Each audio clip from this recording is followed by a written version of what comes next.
In a small, dimly lit room, where a single bulb hangs over scattered pieces of metal and wires, two young men from Burkina Faso lean over circuit boards and thin aluminum wings. There is no state-of-the-art laboratory here, no million-dollar equipment, no foreign experts guiding their hands. Only the scratch of a pencil on paper, the soft hum of a handheld drill, and the steady breathing of young people who believe their country's future must be built by their own hands. Just beyond these thin walls lies a nation fighting for its survival roads, laced with hidden explosives, stretches of the Sahel threatened every day, and soldiers who must inch forward cautiously not knowing if the next step could be their last. And yet right here in the most humble of spaces, something extraordinary is taking shape. A seed of local technological ambition is taking root, a symbol of the belief President Ibrahim Traoré has been planting in the hearts of the youth: create, innovate, commit. What compels two young men without a high-tech lab, without elite degrees to attempt building drones that could protect civilians, support farmers, map the land, and save soldiers on the front line? What gives them the confidence to think that from a makeshift workshop they can achieve what many once believed only global powers were capable of? If you have ever thought that great change must begin in great places, stay with us for just a moment longer. This story, born in the heart of Burkina Faso, may reshape how you see Africa, how you understand its rising generation, and how you measure innovation itself. Please share if you feel you are among the first to witness this new chapter rising across Africa. And subscribe if you believe that truth should always stand above the headlines, especially when it comes to Burkina Faso President Ibrahim Traoré and real Africa news. When the camera settles inside that modest workshop, the viewer quickly understands that this is not just another room, it is a birthplace of ambition. Here, two young men stand at the center of a story that many outside Burkina Faso would never believe possible. Their names are Alexandre Ouamdougou and Tous Si, both members of Vicba Eco Technology, a small local company with a large dream to build drones entirely on Burkinabe soil. The contrast between the environment and the work being done is striking. There are no polished tables, no ventilation hoods, no imported lab equipment. Instead, pieces of PVC pipes, sheets of aluminum, recycled metal brackets, and hand-drawn aerodynamic sketches fill the room. Yet, this is where Alexandre and Tous begin designing what could one day support national security and civilian development using ingenuity instead of privilege. The team behind the innovation. Their backgrounds could not be more different, yet their purpose aligns perfectly. Tous Si is a trained computer and telecommunications engineer, specializing in IoT systems, the Internet of Things. He handles sensor integration circuitry and digital systems. Alexandre Ouamdougou, on the other hand, never attended university. He holds only a high school diploma, yet through years of self-education, he has become a capable designer of aerial platforms. He understands materials balance, lift, and structural stress the way some people understand their favorite book. Together, they embody the idea that skill is not always born in classrooms, sometimes it grows out of necessity. Their first major achievement stands on a workbench, an entirely home-designed drone from the body frame to the aerodynamic surfaces. Its wings, carefully shaped by hand and measured with basic tools, reflect hours of calculations. They explain that only a few components, such as the motors and certain electronic chips, were purchased. Everything else was made locally. We designed the body, the supports, the mechanical structures, even the geometry of the wings ourselves, Tous explains. To make a drone fly, you must understand aerodynamics, lift, drag, angle of attack. All of that we calculated right here. It is an astonishing claim, but the drone's presence makes it undeniable. This first drone is built for civilian and semi-military use with a camera mounted on the underbelly. But this is not just any camera, it carries artificial intelligence capable of identifying objects. Power poles, damaged wires, agricultural patterns, or terrain anomalies can be detected by training the AI on captured images. The applications are wide-ranging: cartography for mapping fields or villages, agricultural planning using aerial image analysis, infrastructure inspection, especially electrical lines, aerial surveillance for security forces, photography and environmental monitoring. For a country facing both development challenges and security threats, this drone represents a multi-purpose tool made at a fraction of international costs. But the workshop reveals another creation, a longer, sleeker aircraft known as the Kuwa-88. Unlike the first drone, the Kuwa-88 is dedicated to reconnaissance and aerial surveillance. It cannot take off vertically. It requires a hand launch or a catapult system. This is common in military reconnaissance drones used worldwide, yet seeing it built in a modest Burkina Faso workshop speaks volumes about the team's technical determination. It is designed for longer-range surveillance missions, terrain inspections, reconnaissance operations in remote zones. The young engineers describe how every curve and surface of the Kuwa-88 was shaped to minimize drag and maximize endurance. This is the kind of engineering project normally reserved for professional aerospace labs, yet two young men driven by national duty have reproduced it with their own hands. In a nation where foreign companies often dominate technological fields, the sight of Burkina Faso youth building aircraft is nothing short of inspirational. It shows that innovation does not wait for perfect conditions. It emerges exactly where it is needed, most often in places others overlook. These are not hobby projects. They are working prototypes designed with a purpose to serve their country at a time when Burkina Faso needs local intelligence and technological autonomy more than ever. As remarkable as their first two drones are, the real turning point of this story arrives when Alexandre and Tous unveil a device that speaks directly to the heart of Burkina Faso's struggle, a drone called Piga. The name alone carries weight, but its purpose carries far more. It is designed specifically to detect buried landmines and improvised explosive devices, IEDs placed by terrorist groups across the country. This is where the emotional tension in their workshop reaches its peak, because this drone is not just a machine, it is a lifeline. IEDs are among the deadliest threats faced by Burkina Faso's defense and security forces. Many soldiers have lost their lives not in open combat, but while walking or driving across a road that seemed safe. Each step can be fatal, each passing vehicle a gamble. The young engineers describe the Piga drone with a seriousness that fills the room. Mounted beneath its fuselage is a metal detection sensor carefully calibrated and angled downward during flight. When deployed, the drone sweeps low across the ground, scanning the soil for even the smallest metallic wires, fragments, or electrical components commonly used in homemade explosives. The mines always contain metallic parts, wires, small cables, energy circuits. This sensor can detect them, Alexandre explains. His voice does not carry pride. It carries responsibility. Here, their work rises far above innovation.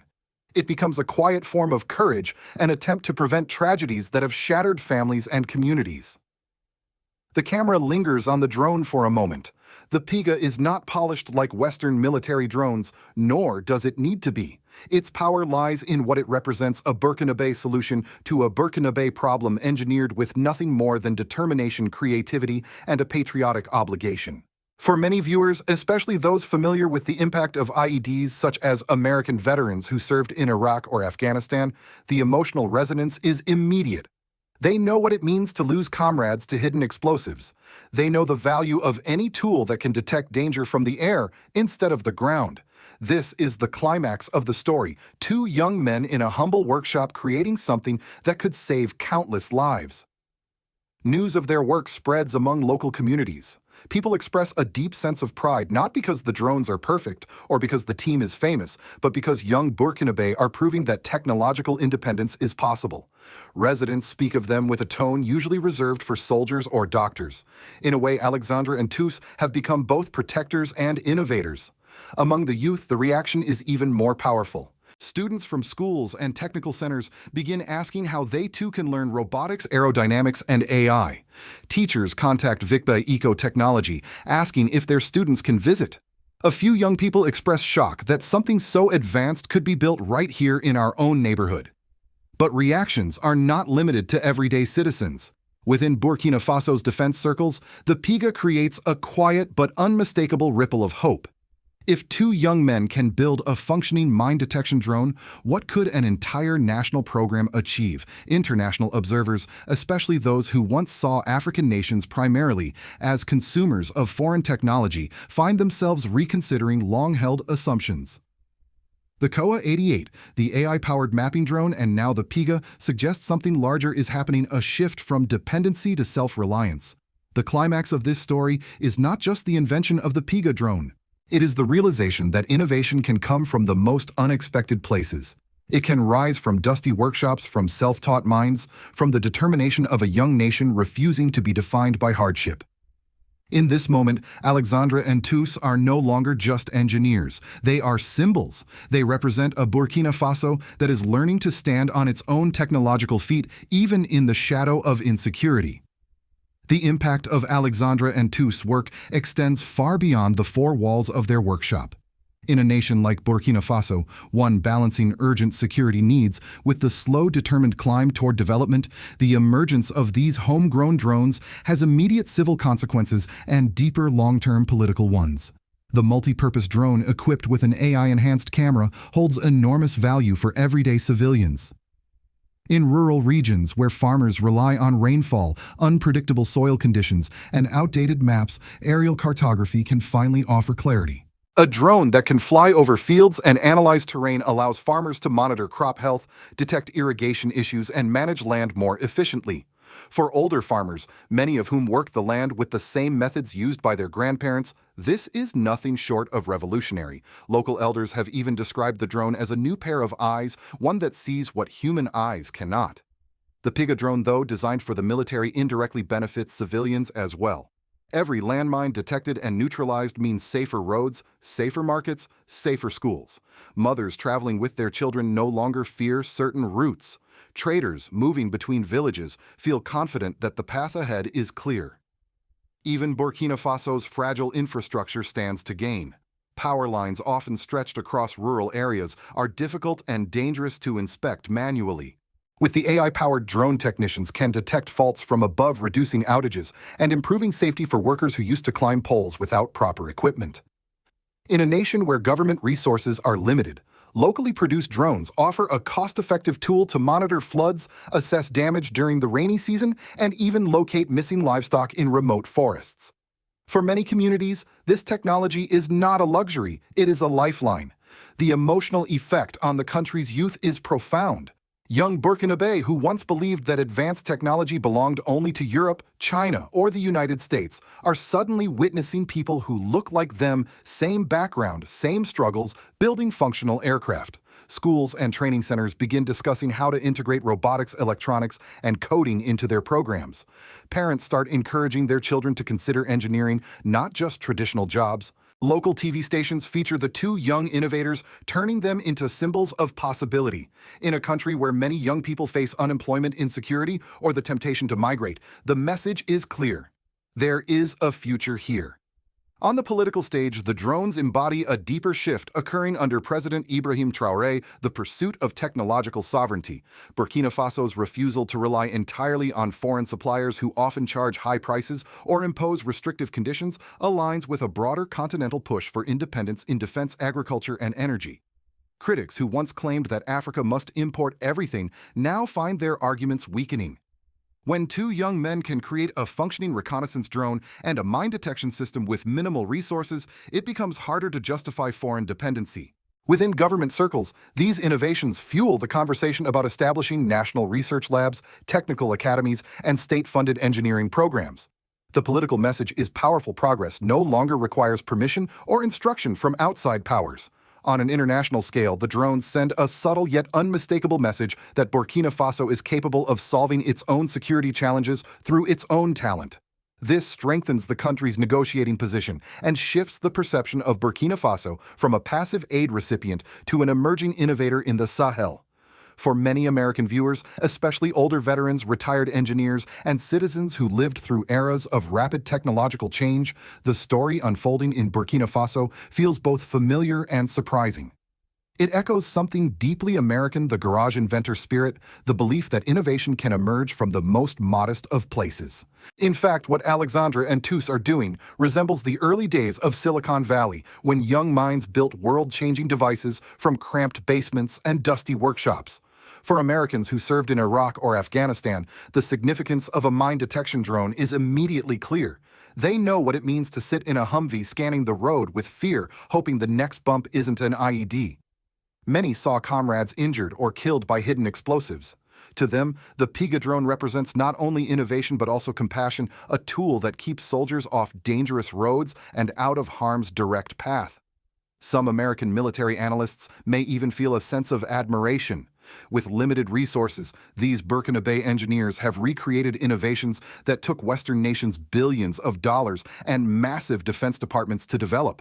The fact that two young men using minimal equipment achieved similar results challenges assumptions about technological hierarchy. There is another angle that resonates strongly with older Americans' self-reliance. Throughout much of U.S. history, communities built their own tools, machines, and solutions long before large corporations or federal programs stepped in. The drones created in Burkina Faso reflect this same ethic, a society refusing to wait for foreign saviors, choosing instead to equip itself. On the international stage, this story disrupts a long-standing narrative about Africa. For decades, global media portrayed African nations as consumers of technology, rarely as producers. But the drones built in that humble workshop challenge this stereotype decisively. Foreign observers, whether in Europe, Asia, or the Middle East, are beginning to recognize a shift. African ingenuity is rising, fueled by necessity, conflict, and the determination of a young generation that refuses to accept limitations. This is not charity-driven development, it is internal momentum. The work of Alexandre and Tous also raises strategic questions. If Burkina Faso can develop functioning reconnaissance and mine detection drones locally, what might the region look like in 5 or 10 years? What happens when Mali, Niger, or Ghana adopt similar approaches? Suddenly, the technological balance in the Sahel begins to tilt away from foreign influence and toward homegrown capability. Under President Ibrahim Traoré, Burkina Faso has embraced a narrative of sovereignty and self-determination. The drones serve as a quiet confirmation of that policy. Instead of relying on foreign defense contractors or imported equipment with political strings attached, Burkina Faso is showing that it can build what it needs. For the global community, especially Western powers accustomed to being primary suppliers of African security technology, this development is noteworthy. It suggests that Africa's future defense strategies may be shaped less by external intervention and more by local innovation. Perhaps the most powerful global reaction comes from ordinary people, engineers, students, and workers who see in Alexandre and Tous a reflection of their own aspirations. The message is universal innovation belongs to those who refuse to wait. And from Burkina Faso's dusty workshop, that message is now echoing across Africa, America, and beyond. As we step back from the small workshop where Alexandre and Tous have poured their hearts into aluminum frames and hand-soldered circuits, one truth becomes impossible to ignore: innovation does not wait for perfect conditions. It grows where it is needed, most often in places the rest of the world overlooks. And in Burkina Faso, a country balancing hope with hardship, that innovation is no longer a distant dream, it is unfolding in real time. But there is a quiet warning woven into this story. Two young men cannot carry the technological future of an entire nation alone. If their creations are not supported, if their knowledge is not expanded, if their spirit is not protected, then Burkina Faso risks losing a rare opportunity: the rise of a generation capable of building the tools of its own security and development. Without proper investment, this spark could fade before it becomes a flame. And yet, the potential ahead is extraordinary. Imagine a network of workshops like theirs across the country, dozens of small labs where students learn aerodynamics, robotics, AI, and electrical engineering. Imagine farmers using home-built drones to manage their crops with precision. Imagine power companies inspecting hundreds of miles of lines without risking a single life.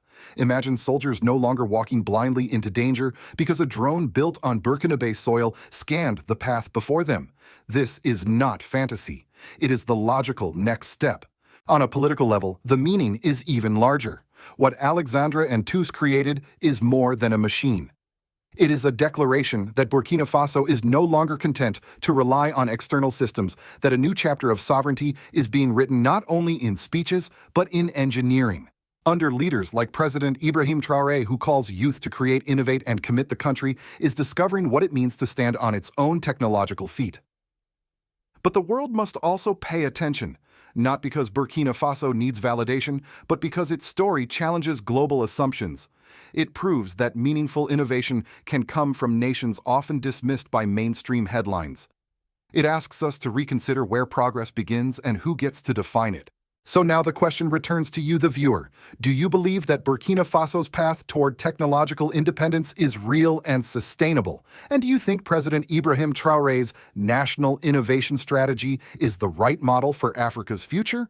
Or does the continent still need new leadership to carry this vision forward? Your voice matters, especially now. Please share this video if you feel you are among the first to witness this new rise of African innovation.